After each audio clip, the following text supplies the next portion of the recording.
अच्छा, इसी तरह फिर कुछ मर्दों का रवैया भी औरतों के साथ बड़ा अजीब होता है कि वो यानी वो समझते हैं कि पता नहीं एक दर्जा अल्लाह ताला ने उनको ऊपर दे दिया है औरतों से, तो अब जो मर्जी मर्द उसको कहें, जो मर्जी मनवाएं उनसे। पता नहीं कुछ ऐसे अजीब मर्द होते हैं कि हर वक्त हाकमियत, हर वक्त जो है ना कोड़ा हाथ में पकड़े हुए रखना कि बस जो मैंने कह दिया वो होगा, जो मैं कह रहा हूँ वो कर दो।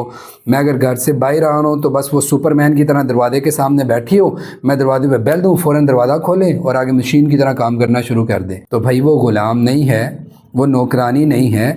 अल्लाह के रसूल सल्लल्लाहु अलैहि वसल्लम की तरह आप अपनी बीवी को पार्टनर बनाएं, उसको शरीक हयात बनाएं, ना कि नौकरानी बना के रखें। ये बहुत बड़ी एक आप समझते नहीं है कितनी बड़ी हिकमत है रसूलुल्लाह सल्लल्लाहु अलैहि वसल्लम की। अल्लाह ताला ने कुरान में ये बात कही है कि बीवियां लितस्कुनु इलैहा, इसलिए कि तुम उनसे सुकून हासिल करो। ये बात मर्दों को बड़े अच्छे से याद है, लेकिन ये बात भी याद होनी चाहिए कि सुकून हासिल करने के लिए सुकून देना भी पड़ता है। जब आप किसी को सुकून में छोड़ोगे, उसको सहूलत दोगे, उसको राहत में रखोगे, तो फिर वो तुम्हें बदले में सुकून देगा। तो ये चीज़ बहुत माना रखती है। ये है कि जो है वो हर तरह से आप एक हाकमियत का एक अंसर जो है आपके अंदर हो और हर वक्त मैं दबा के रखूं, ये बात अच्छी नहीं है। तो ये बात कहीं भी नहीं है कि औरत सिर्फ हुकूक पूरे करेगी, हर तरह की जिम्मेदारी एक औरत पर है। नहीं, मर्दों के ऊपर भी बहुत सारी जिम्मेदारियां, हुकूक हैं बहुत सारी औरतों के।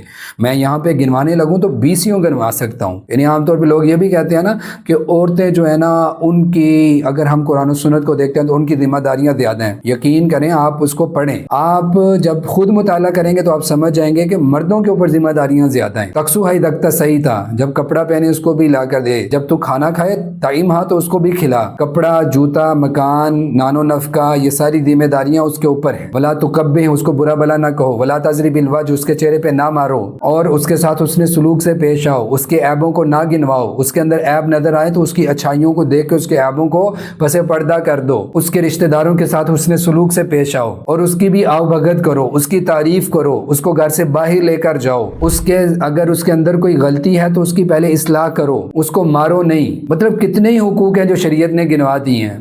ताकि उसको अगर तुमने जुदा भी करना है अपने से, तलाक भी देनी है, तो उसके बारे में भी कहा कि आसान तरीके से उसको जुदा करो, ना कि जलील करके। तो ये सारी चीजें शरीयत ने जो बताई हैं, इसका मतलब यह है कि हाकमियत मर्द की जरूर है, एक दर्जा अल्लाह ने ऊपर रखा है और औरतों को भी इस दर्जे को मानना चाहिए। लेकिन इसका मतलब ये नहीं है कि मर्द जो मर्जी चाहे करे और सारे के सारे हुकूक और जिम्मेदारियां औरतों के ऊपर है, ऐसा शरीयत ने नहीं रखा। बल्कि मर्दों के ऊपर भी बहुत सारी 20 जिम्मेदारी अल्लाह ताला ने रखी हैं। तो इन चीज़ों को भी साथ लेकर चलें ताकि आपका घर अच्छे तरीके से चल सके। तो हर दो फर्द, मर्द और औरत दोनों की जिम्मेदारी है कि वो अपने अपने हुकूक को अच्छे तरीके से अदा करें। तो ये अल्लाह ताला ने उनके ऊपर लागू किए हैं।